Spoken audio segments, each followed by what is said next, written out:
Praise the Lord. Ahanbamagtada yengbiriba amasung tabiriba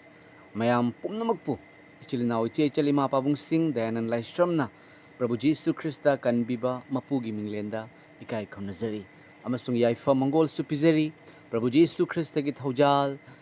mahakna pibiba ingthaba adom singa matam chuppada loine bibo isano. Amen. Mayam yengbiu asda uriba photo ase picture ase mayam asida amadana paisa lei amadana car gi chabi amadana Jesu Krista haibadi kanbiba mapu mayam ahum asi karigumba adomda kanagumba misak amana pi ahum sigi manungda ama khalo haina haiba taragadi adomna karamba khangadage mayam I wahang oina hangjabani kamenda phongdok piramu mayam ngahaktang karbinasi taibang panbada ikoi hingnanabagi hotnaba matamda aikoi thabak yam chilli adubu ngahaktang matam kaithokpiraga masigi matangda ngahaktang khanminasi ko karamba bu adomna khangadawge paisa car gi chabi amasung Jesu Krista mayam paisa haibase yamna mathau tai aikoi hingba matamda taibang panbada leiba matamda paisa se khwaidagi henna mathau taba singi manungda amani ko mayam paisa se leiragadi aikoi gi awatpa punamak mentionba yai chana thaknabagi leiba yum gari pumnamak everything punamak leiba mathau tai aduga ana ek tholakpa matamdasu paisa yaudragadi yade mayam ko paisa sisu yamna maru oiba amani mayam paisa se hainaba lei madudi akogi paisa se leitragadi fana singba mi oiragasu paisa leitabagi maramna pangjelli to paisa se leiragadi fana pangba mi oiragasu singei hai ko mayam duna paisa se yamna maru oiba singi manungda paisa sisu amani amasung paisa sigi maramna sung asi taibang panbada thoiba crime singa se pumnamakni drugs thariba popi thariba karigino mayam paisa gi damuktani popi gi lei adum lei fazai haina thaba nate adubu paisa phangnabagi damuktani popi se charaga kanagumana sijinaraga mahak sigani haibdo paisa phangnabagi damakta khandaba makhaigi thanaribani ko maramdi paisa haibase aduga mathangda laribasina gari gi chabi car gi chabi ni ko mayam photo se ina thengnajabadagi pana phawon birakpani car gi chabi mafam amadagi na mafam amada chatpa yaba ko mayam aduga nongching taraga su chot laroidauba family akoi phammaga mapuroiba magi nupi macha sing fazana tongaga picnic koiba yaraba adu AC tharaga isai tharaga chatpa yaraba mayam mafam amadagi mafam amada yam jangna yam laina yam nungaina comfortable oina chatpa yaraba car sisu khwaidagi hena mathauni mayam ko car sisu yamna mathau taba singi marakta amani aduga mathangda leribase Jesu Krista mayam Jesu Krista gi cross ni cross se karigino cross se Jesu Krista mahakna Calvary gi cross ta pangting biba se asigi mapalna ni miebna Jesu Krista na tawbi kiba magi sacrifice adu ningsing jaduna Calvary gi cross asibu khoina Jesu Krista bu ningsing jaduna thagat charibani mayam haiba hum sigi manungda paisa se yam important singi manungda amani car gi chabi su important singi manungda amani mayam paisa leiragadi punamak fangani punamak nungai bai faba oigani mayam car leiragasu nungaina hingba mayam gi mamangda ijat leina chauthokna hingba ngamgani adubu mayam haiba paisa se adomda paisa se sum yamna leire haina khanbiro lupa karor leire haina khanbiro hairiba paisa se karigumba adomna kanagumba mingonda pithoktragadi paisa gi kanaba leiteba maramdi paisa se adomna thamjallagadi paisa gi kanaba leiroi paisa se use tawdragadi sijinadragadi amuk paisa gi kanaba leite ko mayam example oina hairagadi dukan amada aikoina showroom amada chatlaga karigumba pot ama leirudragadi paisa do aigi bag manungda natraga domgi bag manungda thammagadi paisa gi kanaba leite mayam haibana asina takpadi paisa se mingonda pithoktragadi kanaba leite maramdi aikoida ngasi leiriba paisa se aikoigi natte sengna hairagadi migi ni hairaga su yare mayam maramdi mahak hairiba paisa do mingonda pithoktrigai gi aingonda kanaba laoi aduga hairiba paisa se mayam permanent nateba hairiba paisa se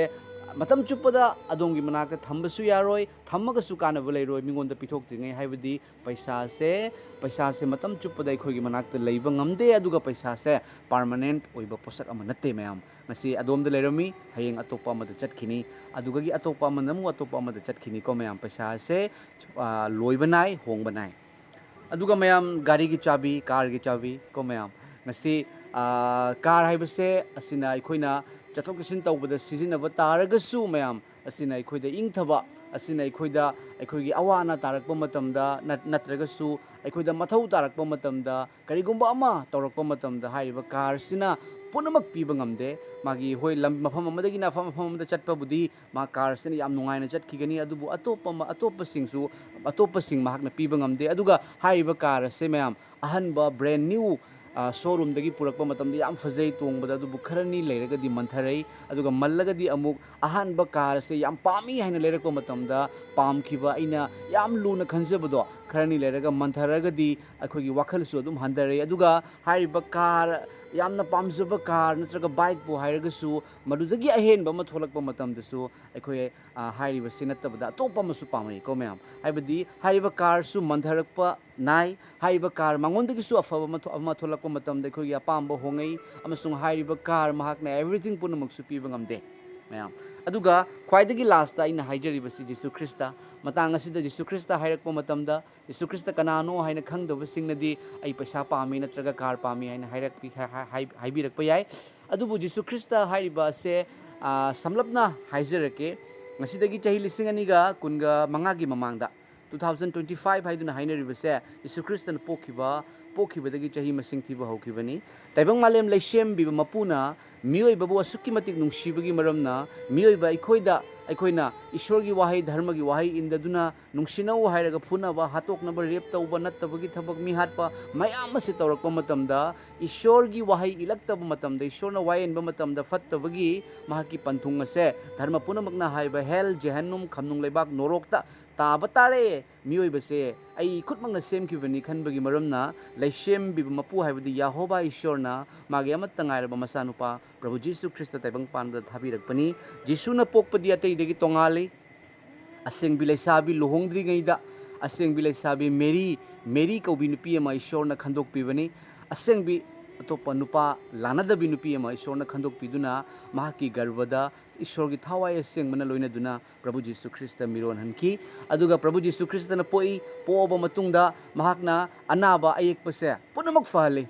ashiba hingalhali bhut changduna ngahol fahali mayam Jesu Krista aduga oithokta mioi bana oithokta ishor khaktana tawba ngamba thabak kaya ama tawki mayam Jesu Krista na aduga mahakna hai madudi aidi mioi bagi pap ki damakta shiba lakpani ai shigani amasung humni shuba numite hingatkani haiduna matamduda ningthauna mahakna hai bataba matamda mahakse Jesu Krista se mahakse Calvary gi cross ta pangtinge Jesu Krista maral amatta leitaba Jesu Krista ni adubu mahakna lakpibadi shibagi damaktani mahaki I thadaduna miyoibagi pap kokchanabagi damakta amasung shire matungda phumme aduga Jesu Krista na hairam mi ai humni shuba numite hingatkani haibado hairam bagi maramna ningthauna manai masen Jesu Krista gi mongpham gi mamangda ngaaga thameba haibadi matamdugi mongpham se aikoigi surung gumna tawi nungi akoigi nungi manungda hanjallaga keno tawba mongpham se semba ko aduga yam chawba nunga mana ngaksallaga thami adubu humni shuba numita swargadut ani sargadagi kumtharaktuna mase ishorgi wa takthokpa prophet na phongdok pibani ko ishorgi holy bible na takpiri nunga do inthokre Jesu Krista leiramdre Jesu Krista gi angauba fi khakta leirame amasung nongmaijing numita nupi singna manam nungsiba lei puraga Jesu Krista gi mongfamda lakpa matamda mongfam adu hang duna leiramkhre mekoina ingang kakna yenglingaida swargadut ani nam kumtharaktuna hai nekoina karigi damakta hing babu ashiba singi marakta thiribano mahakna nekoida hairam badu ningsingu mahakti hingatkhre mahakti hogatkhre haiduna hai me adudagi mekoina chelaga nupi sing aduna chelaga Jesu Krista gi sebok atei desu tami mayam aduga kharana thajade adubu Jesu Krista na finally mekhoi mayam gi mamang da tholakpani adudagi mekhoi na khangkre aduga mayam Christianity haibase mi kharana angres na sandorakba dharmani hai kharana haugi laini aina hai animak lale Jesu Krista di miyoiba pomna makki damaktani angres na sandorakba dharma natte ngasidagi chahi lising kaya gi mamangda Jesu Krista ge hek loina ramba Thomas hairiba misak ama South India da lakhi mayam South Kerala da lakhi hairiba Thomas ase yamna thajagandaba misak ama oirame Jesu Krista ga laiminaringi matamda aidi humni shuba numite hingatkani hairiba phawda hingatla phawda mahakna thajade mahakna haiki aina Jesu gi makut ahobado yopi yaiki bagi makut ahobaduda aigi khudom mina namjallaga yengagadi aina khangani haiduna अदुगा Jisshu Christian hi Thomas अगोंद show खंगनी हायना Thomas ना जीसु Christ की योपी याइखिबगी मखुन अहोबदा मखु थिंजनबदगी महाकना हायरे मदुदी ओ मसे जीसु Christ Ipa नाहकनी हायदुना it is you हायदुना हायरे को अदुदगी हायरिबा Thomas तो समुद्र लंबीदा महाक south Kerala दा lucky अमसुम Kerala दा मिरेकल तौबा हौरे मरमदी जीसु ख्रिस्टना महाकना तौबीरंबा मिरेकल अदो अइगी थाजबसिंगना अइगोंदगी हेना चावबा थबक तौगनी हाय मैम मरमदी थाजरबसिंगदा जीसु ख्रिस्टना सर्गदा कारगा पांगबीबगी थवाय हायबदी थवाय असेंगबा होली स्पिरिट पवित्र आत्मा थाबीरक्तुना अंगंग पथबक तहनबदगी साउथ इंडिया दा क्रिश्चियनिटी जीसु ख्रिस्ट की थौगल तौबा अमसुंग इंडिया सिदा जीसु ख्रिस्ट की नुंसी पाउजेल से अफब पाउ संदोकबा होखिबनी मैम हाइरिबा जीसु ख्रिस्ता शिदुना फुमदुना हिंगतपा हाइरिबा जीसु ख्रिस्ता महाकी होली बाइबल दा करी हाय अहानबदा नखोइना ईश्वर की निंगथौ लैबाक अमसुंग इबुंगो महाकी धर्म चेनबा दु थिउ अदुगा पोट पोमनमग असि नखोइदा हापचिन बिगनी हाय मैम हालेलुया हालेलुया हाइबगी अर्थदी ngam ईश्वर बु थागतचरी हाइबनी मैम अहानबदा नखोइना ईश्वर की निंगथौ लैबाक अमसुंग इबुंगो महाकी धर्म चेनबदु थिउ अदुगा पोट पोमनमग हापचिन बिगनी हाइबदी अखोइना उरिबा पैसा अखोइना उरिबा कार मथौ तारिबा असि खक्ता नते मथौ तारिबा पुनमक हापचिन बिगनी हाय मैम करम मतमदा नखोइना ईश्वर की निंगथौ लैबाक ईश्वर कनानो कदाइदगी अखोइ हौरकपनो ईश्वर महाक से कनानो महाकी थबक करिनो महाकी लैफम महाकी नुंसीबा मागी हौरकफम ईश्वर न करमन सेंबिखी ईश्वर की फंबाल कदाइदनो हाइना खंजबा ईश्वर की निंगथौ लेबा कदाइदनो हाइना हंगजबा थीजबा अहानबदा खंगु अदुगा इबुंगो जीसु ख्रिस्ता महाकी धर्म चेनबदु खंगु जीसु ख्रिस्त की धर्म चेनबा महाकना ईश्वर की मचानुपा पाप अमत याउदबा महाकना फत्तबा अखोइगी दमक्ता पापी अमगुम मयाम मराल ताबा अमगुम नंग अमसुंग अइगी दमक्ता कालबारी की क्रॉस ता शिबिखिबनी यंगबिउ ईश्वर असुकी मतिक नुंसीबगी मपु महाकना अखोइबु धर्म चेनबा ओहेनबिरमे महाक धर्म चेनबनी महाक जीसु ख्रिस्त की पुंसी वारी यंगबिउ महाक लान सोकनरमब्रा अदम मुन्न खनबिउ को लान सोकनबा हाबसे मी हाटपदी ई ताबने ई तारगदी मागी नुपी मचा सिंग कपतोरिबने शिखिबा मपादुगी मागी मपुरोइबदो शिखिबा मतमदा लुखराबी कौगदौबनी मागी नुपीदो मचा न वारगा मागी नुपी न वारगा नुंगाइगदरा ईश्वरगी मफमदरी चप मानै मैम हाइरिबा ईश्वर महाकना अखोइना सीदनबगीदमक्ता महाकना शिखी लान सोकनरमदे यीशु ख्रिस्त नुपी थिरमदे नुपी कोइनरमदे मैम अखोइना मयाम मताई नुपी लोनबा ईश्वर की वाहई ताकथोए हैना हाइबा नुपी मयाम लोनबा अंगांग लुहोंगबा लान हिंगिंगै मतमदा लान कया अमा सोकनबा मी कया अमा हातोकपसु मयाम मताई अदुबु जीसुदी तोंगाली मरम असिननि महाकना अइबु थारकपा इपा हैना हाइरिबसे नखोइना अइबु उरबदी अइबु थारकपा इपाबुसु उरे अइंगोंदा थाजरगदी अइबु थारकपा इपाबुसु थाजरे मरमदी अइगा इपागा अमतनी हाय मैम मरमदुना यीशु ख्रिस्तना इदी ईश्वरगी मसायानी मचानी हाइबिरिबा अदुगा ईश्वरना अइगी चानुपा हाइदुना हाइबिबनी यीशु ख्रिस्त से मैम यीशु ख्रिस्त महाकसे बप्ताइज तौरबा मतुंगदा बप्ताइज तौबा जोहानना बप्ताइज तौरे अहानबदा जोहानना यादे नहाकना दुम अइंगोंदा बप्ताइज तौबिगदबनी हाय अदुबु जीसु ख्रिस्तना हुजिक्ति यारो असुमना हाइदुना बप्ताइज लौरबा मतुंगदा सर्गदगी लम खुनुना यीशु ख्रिस्तगी मरेंगबांदा तोंगे अदुगा सर्गदगी खोंजेल हौना हाइरे इमदुदी नहाक अइगी नुंसीबा इचानुपानी अइना नंगोंदा यामना पेले आमेन मैम से होली बाइबल की वाहैनी हाइजिनबा नते अदुम पारगा यंगबिउ यीशु ख्रिस्त हिस्टोरिकलनी महाक असे हाउगी नते हाउ खक्तगी नते हाउ सिंगी सुनी मैतै सिंगी सुयाव मरमदी अखोइ मियोइबगी जातिदा चनबगी मरमना मैम को अदुना अखोइ खंगनबा होनो अहानबदा अचुंबदु थिउ अचुंबदुना अखोइबु ननिंग तमहनबिगनी हाय मैम यीशु ख्रिस्ता यंगबिउ मैम महाक अहिंगबनी हुजिक लोइनरी अखोइना निंगथौगी हाइजरगे निंगथौगी मचाना निंगथौगी मनाइना मागी मनाइसिंग मचाबु वात्ता पादना पिबिबा तारगदी निंगथौना पेनबा कनागुम मिसक अमदा हानगी वारीसिंगदा अखोइना ताइ मदुदी कनागुम मी अमना इनिंगथौबु पेलहनबा तारगदी इनिंगथौना हाय नंगना अइंगोंदगी करी पामी नंग हायो नंगना अहाइबा पीनी हाय नंगना अइंगोंदगी करी पामी हायो अहाइबा पीनी अमसुंग अहाइबदो पीरिबने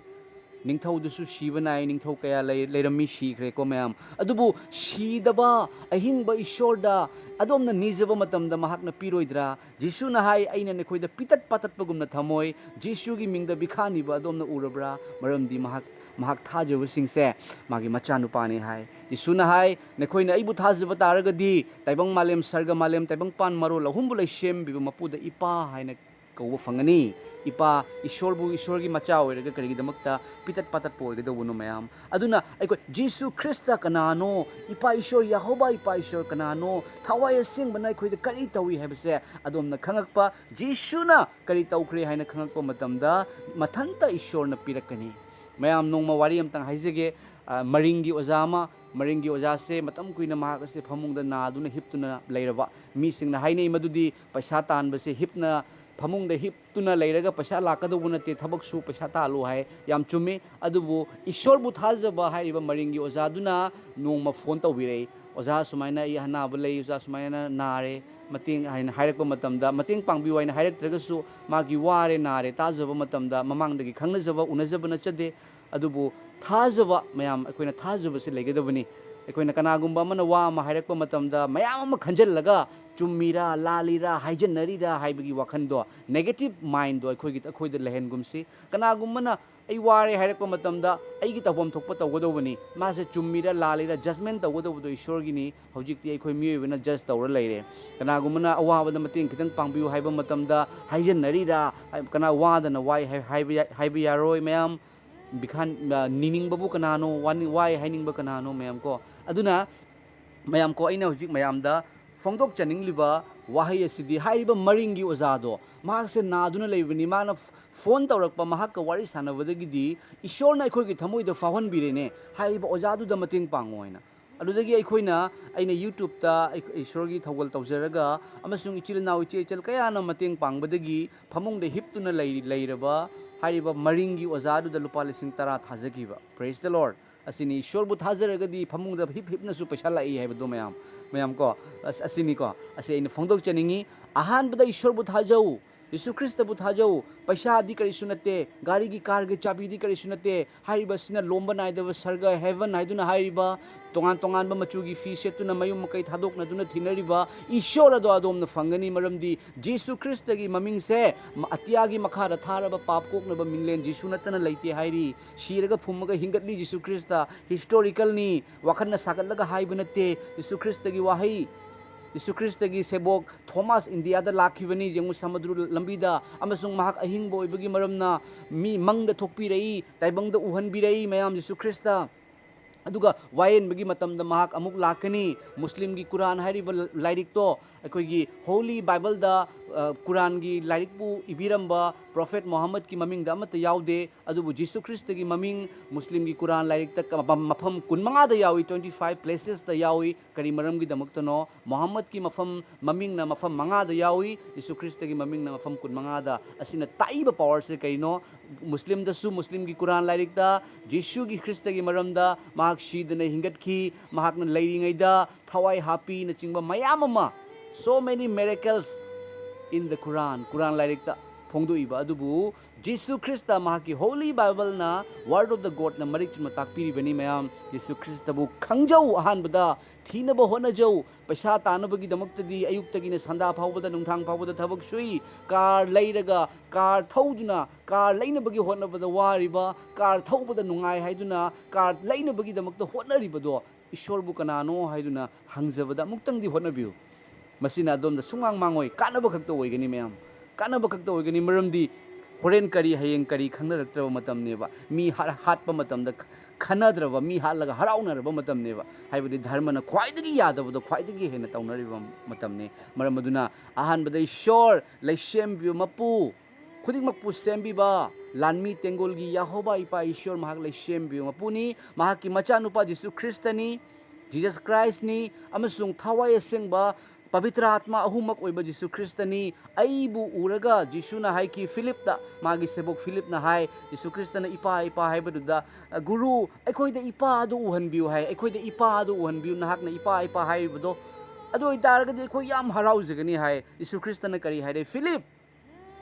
aina na hakka na khoi ga sukuina loina duna leiraga nang na ipa adu uhan biu hai bu kari gino hai mayam Jesu aibu ubamana ipa du bu ure ege ipa ga matani asidagi hena kari haigani mayam taibang pan bada dharma punamaki matungina ishor mayam haidra ishor hana haidra mayam ishor di ama khatani already mayam ama ishor ana haiduna leire karambana ishor no jisu na ishor ni haide thabak na tae mayam ai ga ipaga amatani na taabni maramdi ishor haiba mayam ama leikhre mayam ko adubu hariba ishor gi thabak karino mayam mi hatok panate aina aibu fahanbi waina su khuramba ma season waina su thabak tausan basu yaba adunate Yesu Krista mayam mahakdi nungsibani sacrifice mahakna Calvary gi cross ta khangkhibado aikhoi gi damakta ni aduk jamba polum do China do mahakna khangkhibani nang amasung aibu nungsibagi damakta masini ishorna mi hate ishorna mi kalli Jesu na mi kalli mayam thagachari ishorna ngonda fahon birakdo ina phongdok chabani ahan badane khoi na ishor gi ningthau leibak amasung ibungo mahaki dharma chenbadu thiu aduga pot pom namak asina khoi da hapchin bigani thajabiu Yehova ipa ishor Jesu Krista amasung pot pom namak nakhoi da hapchin bigani mathau ta ba punamak Jesu bu thajau mangda duna lomba nai da hingba punsi fangani praise the Lord thagachari mayam asigi ayuga sida adu mai mobile se pairaga leijaramani pa ishor na phongdok pire tabiu khanbiu matam leiringai da matam loiraga shiba loiraga kappana shiba loiraga ina chaningi haiba nga ama aigi manakta thammaga kappana yararoi mayam ingi matam da khanminasi aduga taibang panbada paisa tali mayam ko paisa tangadabani adubu ahan bada ishwar bu theminasi paisa na ikhoi bu hingan bangamde paisa na shiba matam da puba su yaroi aduga paisa na ikhoi bu lomnai dawa noro khamnung leibak amasung jehennum da natana sarga da pukhat pi bangamoy kanagumba aroibasida wari ama khatang haijaraga ilosinjage aina tajakiba wari ni nongma nupa ama khakna mahagase yam lairaba mekhoigi mafamduda ningthauna haire madudi aigi khunsida aigi leibak asida leiriba lairaba amata aina thamlaroi loina ina khulalani maramaduna kanagumba lairaba leiba taragadi aigi nakta lau amasung hairo lau aduga aina laira halloi ina khulangani na nupa du yam harauraga chatle mana iningthau ai yamna lairaba misakni ai yamna laira jawa misakni aigi leita laira na thalle haiba matamda ningthauna haire nungsiba pokpagi maramna yengo asida nang uriba mafam singase loina aigi ngaktani asumai tawro nang aigi manakta leiriba firal angangbagi firal se asinang pairo angangbagi firal se nang na pairo aduga nang na taningba lam taluro nangi firal na nang na ayuk tagi hauna chelo aduga numit tadringai mamang dari nahak halakadabani numit ta khragadi nang yararoi firan se nang na pairo aduga nang na chelaga oiraga su chatlaga oiraga su nang na asi phauba haina yungsalamba matamdo adugi mafamdo nangi lam oirani nang na yongera nang na tawningba tawro adudi nang nongonda pithoni haibasida nupa se mayam sukki mati haraure ining thau yaradra ai firan se pairaga chatpa yare haibada man firan se dak launa pairaga mayam chen gre mahakna asigi sisu ai gilam asigi ching sisu ai gi ching asigi koha sisu ai gi koha asigi pukri sisu asigi nala sisu ai gi haina mana jungjale mayam yame aduga mahakna ngasai ningthauna numit tadringai mamangda halakadabani haibado mahaga se ngai hak kaurureba mayam ko masina takpase ina yam khullaga paisa yam pairadine miebigi minungsi kaurakpane aduga mahakna daklauna magi wakhal khalakpa matamda ining thauna aise numitna manungda changdringai mamangda lau haibani haina khallaga numit takitare haina khanbagi maramna mahaka se mahakna phiral se pairaga jungselame phiral se jungselamaga mahak se chelakpane ba me numit se makhala ta khitare numit mam khitare haina parap chelaga mana ningthaugi makhong siga dam launa ture aduga hai ningthau ai hanjare haiduna adudagi ningthauna haire fare nangna yunguriba phiral adugi manungda leiriba lamsing ado ngasidagi di nangi oirebani ngasidagi di nang nungaina leijero nangi awana punamak laita laira punamak kokchero haina hairaga nupa se haugalakte nupa sena ningthaudugi makhongduga taraga leibani ningthauna fare nang haugalo yare nang nengonda khurambado yare haugalo haibada haugalaktre nupa se haugalo haibada haugalaktre nupa se paina yengo matamdari nupa se mai thawai du yauramdre mayam mase wari ni angang oringi da ina takibani kanana hairakpano lirakpano ri khangde adubu yamna meaning yawi masina takpasi karino nupa du nang asaidagi cheluraga ayuktagi hauna cheluraga yungsalai do magi thawai dun leitraga di kari sunataba oire mayam ꯑꯗꯨꯅ ꯈ꯭ꯋꯥꯏꯗꯒꯤ ꯂꯨꯕꯁꯦ ꯑꯗꯣꯝꯒꯤ ꯊꯋꯥꯏꯕꯨ ꯁꯦꯝꯕꯤꯔꯛꯄ ꯑꯗꯣꯝꯕꯨ ꯁꯦꯝꯕꯤꯔꯛꯄ ꯃꯄꯨꯁꯦ ꯌꯥꯝꯅ ꯃꯊꯧ ꯇꯥꯏ ꯍꯪꯕꯤꯌꯨ ꯀꯅꯥꯅꯣ ꯃꯔꯝꯗꯤ ꯙꯔꯃ ꯋꯥꯔꯜꯗ ꯙꯔꯃ ꯁꯨꯝ ꯌꯥꯝꯅ ꯂꯩ ꯙꯔꯃ ꯄꯨꯝꯅꯃꯛꯀꯤ ꯀꯩꯅꯣꯅ ꯍꯥꯏ ꯅꯤꯡꯅꯔꯤꯕ ꯑꯗꯨꯅ ꯙꯔꯃ ꯄꯨꯝꯅꯃꯛꯀꯤ ꯃꯄꯨ ꯀꯧꯕ ꯑꯗꯨꯅ ꯍꯥꯏ ꯑꯩ ꯏꯁꯣꯔꯅꯤ ꯑꯩ ꯏꯁꯣꯔꯅꯤ ꯑꯩ ꯏꯁꯣꯔꯅꯤ ꯀꯅꯥꯅꯣ ꯏꯁꯣꯔ ꯁꯨꯝ ꯌꯥꯝꯕ ꯌꯥꯠꯂꯥ ꯏꯁꯣꯔꯒꯤ ꯄꯥꯎꯇꯥꯛ ꯑꯃꯒ ꯑꯃꯒꯁꯨ ꯃꯥꯟꯅꯗꯦ ꯃꯌꯥꯝ ꯑꯗꯨꯕꯨ ꯊꯣꯛꯏꯕ ꯅꯨꯃꯤꯠꯇꯤ ꯑꯃꯈꯛꯇꯅꯤ ꯏꯁꯣꯔ ꯁꯨꯝ ꯌꯥꯝꯃꯝꯃꯒꯗꯤ ꯂꯩꯕꯥꯛ ꯈꯨꯗꯤꯡꯒꯤ ꯅꯨꯃꯤꯠ ꯑꯃꯃꯝ ꯊꯣꯛꯑꯝꯕ ꯇꯥꯔꯒꯗꯤ ꯏꯁꯣꯔ ꯌꯥꯝꯃꯤ ꯍꯥꯏꯕꯁꯨ ꯌꯥꯏ ꯑꯗꯨꯕꯨ ꯁꯣꯔ ꯍꯣꯟꯕꯗ ꯍꯣꯜꯂꯤꯕ ꯅꯨꯡꯁꯤꯠ ꯑꯣꯛꯁꯤꯖꯦꯟ ꯊꯣꯛꯏꯕ ꯅꯨꯃꯤꯠ ꯊꯥ ꯑꯃꯈꯛꯇꯅꯤꯀꯣ ꯃꯌꯥꯝ ꯑꯗꯣꯝꯒꯤ ꯋꯥꯈꯜ ꯈꯟꯕꯤꯌꯨ ꯕꯥꯏꯕꯜꯅ ꯍꯥꯏꯔꯤ ꯑꯍꯥꯟꯕꯗ ꯑꯩꯈꯣꯏꯅ ꯏꯁꯣꯔꯒꯤ ꯅꯤꯡꯊꯧ ꯂꯩꯕꯥꯛ ꯑꯃꯁꯨꯡ ꯏꯕꯨꯡꯉꯣ ꯃꯍꯥꯛꯀꯤ ꯙꯔꯃ ꯆꯦꯟꯕ ꯑꯗꯨ ꯊꯤꯌꯨ ꯑꯗꯨꯒ ꯄꯣꯠ ꯄꯨꯝꯅꯃꯛ ꯍꯥꯏꯕꯗꯤ ꯑꯦꯚ꯭ꯔꯤꯊꯤꯡ ꯄꯨꯝꯅꯃꯛ ꯅꯪꯉꯣꯟꯗ ꯍꯥꯞꯆꯤꯟꯕꯤꯒꯅꯤ ꯇꯥꯕꯤꯕꯒꯤꯗꯃꯛ ꯊꯥꯒꯠꯆꯔꯤ ꯑꯩꯒꯤ ꯊꯃꯣꯏꯗ ꯏꯁꯣꯔꯅ ꯐꯥꯎꯍꯟꯕꯤꯔꯛꯄꯗꯨ ꯐꯣꯡꯗꯣꯛꯆꯕꯅꯤ ꯏꯁꯣꯔꯅ ꯇꯥꯕꯤꯔꯤꯕ ꯑꯗꯣꯝꯕꯨ ꯃꯇꯝ ꯆꯨꯞꯄꯗ ꯂꯣꯏꯅꯕꯤꯕ ꯑꯣꯏꯁꯅꯨ ꯑꯇꯩꯗꯁꯨ ꯁꯤꯌꯥꯔ ꯇꯧꯕꯤꯔꯝꯃꯨ ꯀꯃꯦꯟ ꯐꯣꯡꯗꯣꯛꯄꯤꯔꯝꯃꯨ ꯉꯁꯤ ꯑꯩꯅ ꯐꯣꯡꯗꯣꯛꯆꯔꯤꯕ ꯏꯄꯥꯒꯤ ꯋꯥꯍꯩ ꯑꯁꯤꯅ ꯑꯗꯣꯝꯗ ꯀꯔꯤ ꯐꯥꯎꯕꯤ ꯌꯤꯁꯨꯕꯨ ꯊꯥꯖꯕ ꯇꯥꯔꯒꯗꯤ ꯃꯥꯡꯗꯗꯨꯅ ꯂꯣꯝꯕ ꯅꯥꯏꯗꯕ ꯍꯤꯡꯕ ꯄꯨꯟꯁꯤ ꯐꯪꯒꯅꯤ ꯂꯝꯕꯤ ꯑꯗꯣ ꯑꯆꯨꯝꯕꯗꯣ ꯍꯤꯡꯕꯗꯣ ꯑꯩꯅꯤ ꯑꯩꯒꯤ ꯏꯄꯥꯅ ꯅꯠꯇꯅ ꯀꯅꯥꯅꯁꯨ ꯁꯔꯒꯗ ꯏꯄꯥꯒꯤ ꯃꯐꯝꯗ ꯊꯨꯡꯗꯦ ꯍꯥꯏꯕ ꯉꯝꯕ ꯀꯅꯥꯁꯨ ꯂꯩꯇꯦ ꯑꯗꯨꯝ ꯈꯟꯕꯤꯌꯨ ꯑꯩ ꯏꯁꯣꯔꯒꯤ ꯃꯆꯥꯅꯨꯄꯥꯅꯤ ꯍꯥꯏꯕ ꯉꯝꯕ ꯑꯩ ꯀꯟꯕꯤꯕꯒꯤ ꯃꯄꯨꯅꯤ ꯍꯥꯏꯕ ꯉꯝꯕ ꯑꯩ ꯁꯤꯔꯒ ꯍꯤꯡꯒꯠꯂꯤ ꯍꯥꯏꯕ ꯉꯝꯕ ꯍꯧꯖꯤꯛꯁꯨ ꯂꯣꯏꯅꯔꯤ ꯍꯥꯏꯕ ꯉꯝꯕ ꯇꯥꯏꯕꯪ ꯄꯥꯟꯕꯒꯤ ꯑꯔꯣꯏꯕꯗ ꯂꯥꯛꯀꯅꯤ ꯍꯥꯏꯕ ꯋꯥꯌꯦꯟꯅꯕꯒꯤꯗꯃꯛꯇ ꯀꯅꯥ ꯂꯩ ꯃꯇꯝ ꯂꯩꯔꯤꯉꯩꯗ ꯈꯟꯗꯨꯅ ꯍꯪꯗꯨꯅꯗꯤ ꯌꯦꯡꯕꯤꯌꯨ ꯃꯔꯝꯗꯤ ꯁꯦꯝꯕꯤꯔꯛꯄ ꯃꯄꯨꯒꯤ ꯃꯅꯥꯛꯇ ꯆꯪꯖꯕ ꯃꯇꯝꯗ ꯑꯩꯈꯣই ꯐꯠꯇꯕ ꯅꯠꯇꯦ ꯑꯩꯈꯣই ꯑꯐꯕꯅꯤ ꯄ꯭ꯔꯦꯁ ꯗ ꯂꯣꯔꯗ ꯐꯠꯇꯕ ꯄꯨꯝꯅꯃꯛꯇꯒꯤ ꯃꯍꯥꯛꯅ ꯀꯟꯕꯤꯕ ꯑꯣꯏꯔꯁꯅꯨ ꯄ꯭ꯔꯚꯨ ꯖꯤꯁꯨ ꯈ꯭ꯔꯤꯁꯇꯅ ꯑꯥꯃꯦꯟ